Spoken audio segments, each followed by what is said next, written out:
제6화 낙양의 원소. 후한의 영제가 즉위하자 도태우의 아버지 두무와 사족 진번은 환관들을 제거하는 기회만 엿보다 반격을 받고 처참하게 몰락하였습니다. 환관들의 기세가 올라갔으나 184년 황건적의 난이 발생하면서 십상시 중의 봉소와 서봉이 황건적과 내통한 사실이 발각되자 환관들의 기세는 꺾이고 말았습니다. 환관들은 바닥에 엎드려 사죄하며 일제히 사직을 청하였습니다. 영제는 환관 전체를 제거하는 모험을 시도했다가 다시 궁정 부태타를 처리하기보다는 환관들의 기세를 꺾고 이 틈을 이용하여 친위 세력을 강화하기 위하여 천하민 하진을 대장군에 임명하여 황건적 토벌이 총책임을 맡게 하였습니다. 영제의 소생으로는 하황후가 낳은 황자 유변과 왕미인이 낳은 유협이 있었습니다. 왕미인은 대단한 미인으로 하황후가 황후에 등극한 다음해인 181년에 황제의 총애를 받아 유협을 낳았습니다. 왕미인이 임신하자 하황후는 낙태를 시도하였으나 실패하였고 유협이 출생한 이후 황제의 사랑을 질투한 하태후는 왕미인을 독살해버렸습니다. 이는 하황후가 황후에서 폐출되고 처형될 수도 있는 엄청난 사건이었습니다. 천대받는 직업인 도축업을 통하여 재산을 모은 하진은 자신의 누이 하태후를 황후로 만드는 과정에서 엄청난 재산을 황관들에게 바쳤습니다. 하진과 가까운 조정 중신들과 궁중의 황관들은 적극적으로 하황후를 변호하였고 하황후는 간신히 위기를 넘길 수 있었습니다. 유협은 영제의 모친인 동태후에 의하여 키워지게 되었습니다. 평소 하황후와 사이가 좋지 않았던 동태후는 태어나자마자 어미를 잃은 유협을 불쌍히 여겨 데려다가 친자식처럼 키웠습니다. 동태후에 의하여 키워졌으므로 유협은 동후라 불리웠습니다. 하황후가 낳은 유변은 어려서부터 궁중을 나와 도사, 사자묘의 집에서 양육되었습니다. 원래 도축업을 하던 집안인 하황후와 황후의 모친 무양군은 평소 여러 미신을 믿었습니다. 점쟁이와 술사들이 점을 쳐서 유변이 어려서 궁중에 머물면 오래 살지 못할 것이라는 꾀를 얻었으므로 액땜을 하기 위하여 궁궐 밖의 도사 집에서 자라게 한 것이었습니다. 유변은 사씨의 집에서 양육되었으므로 사후라고 불려졌으며 유협보다는 5살 형이었습니다. 황건적이 나는 황보숭, 주준, 노식, 동탁 등의 장수의 분전으로 진압되어 갔으나 혼란을 틈타 서량에서 한수와 마등이 다시 반란을 일으켰고 장순, 장거의 난 등이 일어났습니다. 188 2월에 황건적의 잔당인 곽대 등의 이끄는 백파적의 난이 일어났고 3월에는 도각호가 반란을 일으키며 병주를 침입하여 병주자사 장의를 죽였습니다. 한나라 조정에서는 남육로의 선우 강거에게 장순의 난을 토벌하기 위한 지원 병력을 요청하였으나 일부 흉노 부록들이 도각호와 연합하여 강거를 죽이는 일이 일어났습니다. 그러나 남육로들은 강거의 아들인 어부라를 차기 선으로 추대하였고 이들과 대립하는 10만의 반란군들은 북쪽 변방에서 반란을 계속하였습니다. 황건적이 나는 진압되었지만 영제는 긴장을 늦출 수 없었습니다. 8월이 되자 영제는 수도권의 군사들을 통합하여 황제의 직할 친위대 성격의 서원 8교회를 신설하였습니다. 서원은 영제가 주로 시간을 보내는 후원으로 매관매직으로 축적한 영제 개인 재산과 황실의 수레, 마필, 군비 등을 보관하는 곳이었습니다. 종전까지 수도 낙양의 경비는 궁궐을 수호하는 남군과 성박도성을 경비하는 북군으로 나누어져 있었습니다. 남군의 지휘관은 구경 중의 하나인 위위였고 북군의 지휘관은 위장군 휘하의 5교위로 나누어져 있었는데 영제는 이들을 통합하여 자신의 직할로 만들면서 대장군마저 서원 8교의 통제를 받도록 조치하였습니다.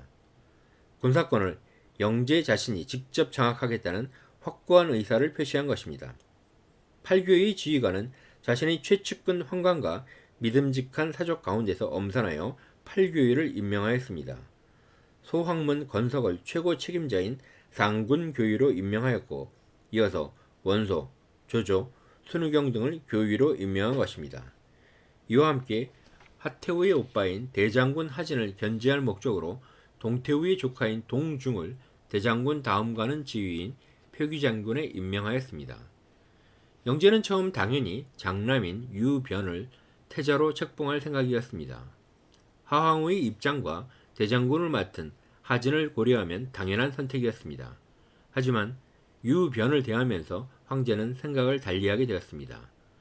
도사의 집에서 성장한 유변은 경박하면서 위엄이 없어 황제의 자격이 없어 보였습니다. 반면에 어머니 동태우 밑에서 성장한 유협은 비록 어리지만 총기가 있고 신중한 모습을 보였습니다. 하지만 영제는 신중하게 생각하였습니다. 아직 자신이 젊다고 생각했으므로 급한 일은 아니라고 여겼습니다. 다만 만일의 경우를 대비하기로 하였습니다. 동태우의 조카인 동중을 표기장군에 임명한 것은 그런 연유였습니다.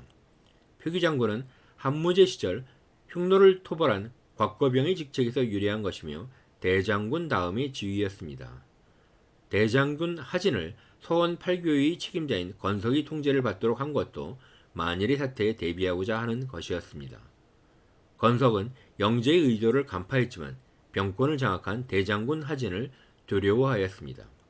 하진은 환관들의 도움을 받아 여동생을 태우로 추대하는 데 성공하였고 위기를 극복하였지만 조정 내의 달라진 분위기를 느낄 수 있었습니다. 하진은 사족을 대표하며 환관 세력의 제거를 노리는 원소를 불러 자신의 최측근으로 삼았습니다. 영제의 의도를 눈치챈 건석은 여러 상시들과 함께 대장군 하진을 직접 서량으로 보내 강족의 반란을 토벌하도록 건의하였습니다. 황제는 이에 동의하였고 하진에게 병거 100승과 호분과 부호를 하사하며 토벌을 독촉하였습니다. 하진은 건석의 의도를 간파하고 정태, 하옹 등 유명 사족 인사들을 참모로 초청하여 활용하였습니다. 하진은 영제에게 먼저 원소를 동쪽으로 보내 서주와 연주에서 병력을 증발하여 그 병력으로 서량이 반군을 토벌하겠다며 시간을 끌었습니다. 하태우와 유변의 후원자인 하진은 낙양에 머물면서 병권을 쥐고 있었고 동탁은 동태우와 성씨가 같아 비록 촌수는 멀어도 친척벌이었습니다. 동탁은 동태우와 표기장군 동중 그리고 주변의 환관들과 결탁하였습니다. 동탁이 감히 황제의 명령을 거부하여도 영제가 이를 예외적으로 용인한 것은 하태우와 동태우 간의 치열한 알력이 숨어 있었기 때문이었습니다. 189년 4월 11일 영제가 남궁이 가덕전에서 갑자기 붕어하였습니다. 사망 직전 건석을 불러 황자 유협을 부탁하였습니다. 유조를 받은 건석은 유협을 황제로 옹립할 방법을 궁리하였습니다. 영제가 즉위한 168년 두태우에 붙인 두 무가 태부 진봉과 손을 잡고 황간 세력을 제거하려고 하자 왕보와 조조를 중심으로 한 황간들은 단결하였고 상황을 역전시켜 사족들을 제거할 수 있었습니다. 그때 금군을 지휘하여 두 무를 체포한 사람이 바로 건석이었습니다. 황궁을 수비하는 남군과 도성을 수비하는 북군 간의 정면 충돌이 벌어질 수도 있었으나 황제의 명령을 앞세운 건석의 남군에 북군들이 투항하여 비교적 쉽게 마무리되었던 것입니다. 건석은 상황이 너무 위험하다고 판단하였습니다. 하진의 배후에 원소를 중심으로 한 사족들 중 협기 있는 인물들이 포진하고 있었습니다. 건석은 먼저 영제의 붕어 사실을 숨기고 황제가 후사 문제로 의논한다는 구실로 하진을 궁성으로 호출하였습니다. 궁안에 도부수를 배복시키고 하진을 처치한 뒤 유협을 즉위시킨다는 구상이었습니다. 하지만 건석의 부하에 반은이라는 자가 있었습니다. 반은은 하진과 친분이 있었고 하진에게 위험을 알렸습니다. 하진은 시장바닥에서 도축업으로 잔뼈가 굵은 사람이었고 눈치를 채자마자 궁궐을 빠져나와 대장군 관부로 돌아와 휘하의 병사를 이끌고 백군저에 진을 쳤습니다. 백군저는 천하의 복무를 보관하는 장소로 각 군의 연락관들이 상주하는 것이며 병력 동원이 용이한 것이었습니다. 하진은 병력을 대기시키고 국상이 선포되었어도 입궁하지 않았습니다. 건석은 영제가 명확하게 유협을 후계자로 지명하였다고 주장할 근거가 없었으므로 더 이상 손을 쓸 수 없었습니다.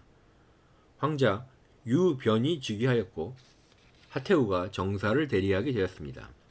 하진과 태부 원외가 공동으로 녹상서사가 되어 보좌하였습니다. 하진은 실권을 장악하자 건석을 제거할 계획을 구체적으로 추진하였습니다. 서원 8교위의 원소를 사례교위에 임명하였습니다.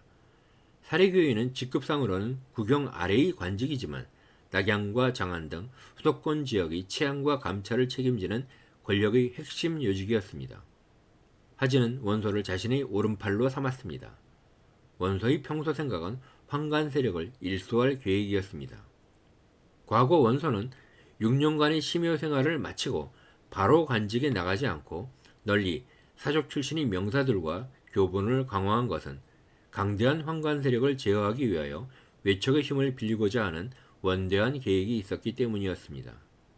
하진은 원소가 명문가 출신으로 후대하였습니다. 원소는 하진에게 건의하였습니다. 황문과 상시들이 정권을 농단한 지 오래되었을 뿐만 아니라 동태우와 통모하여 천하의 이익을 다 저들 것으로 하고 있습니다. 장군께서 이제 천하의 대권을 장악하셨으니 저들을 주멸하여 국가의 환란을 제거하고 현명하고 어진 일을 초빙하여 천하를 바로잡아야 합니다.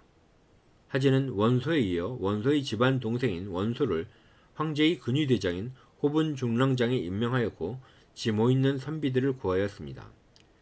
정태, 하옹, 봉기, 순유, 진린 등이 이때 하진의 신복이 되었습니다.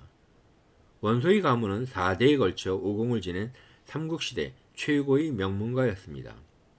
홍농 양씨, 영천 순씨, 한해 사마씨와 같은 명문가들 가운데서도 우뚝 선 가문이었습니다. 삼국시대의 혼란기에도 원씨 가문처럼 위세를 떨친 가문은 없었습니다. 훗날 반동탁 18로 제후 중에서도 원씨는 모두 원소, 원술, 원유가 군웅으로 참여할 수 있었습니다. 선조인 월랑은 역법을 전공한 유학자로 광무제가 후한을 건국하자 성무현령에 올랐으며 연암 원씨의 시조인 고조부 원안은 88년 두태우가 섭정을 하면서 외척이 국정을 전횡하자 위험을 무릅쓰고 상사로 올려 문제점을 지적하였고 실세였던 두 헌도 원안에게 해코지를 할 수 없었습니다. 원안의 명성은 아들 원상이 사공에 오르는 데 큰 기여를 하였고 고지식한 처신을 하다 외척 등씨 지방과 갈등 속에 자살하고 말았습니다. 원상의 아들이 태위 원탕이었고 원탕의 세 아들이 원성, 원봉, 원외였으며 공식적으로 원성이 원소의 아버지이고 원봉이 원술의 아버지였습니다. 당시 중상시 원사가 성이 같다는 이유로 후원을 하여 울타리가 되어주었습니다. 원유는 원술에게 죽고 원소와 원솔은 조조에게 폐하였지만 위진 남북조 시절 강남으로 이주한 화북계 세족들 가운데 연암의 원씨 가문이 난릉 소씨, 진군 사씨, 낭야 왕씨, 황실로 편입된 사마씨와 몰락한 조씨와 함께 명문가로 존재하였다는 것은 기나긴 중국사의 맥락에서 살펴볼 수 있습니다. 다음 회에는 막강한 세력을 자랑하는 원씨 가문을 대표하는 원소가 세력이 열세인 조조에게 패한 이유를 중심으로 살펴보고자 합니다. 끝까지 들어주셔서 감사합니다.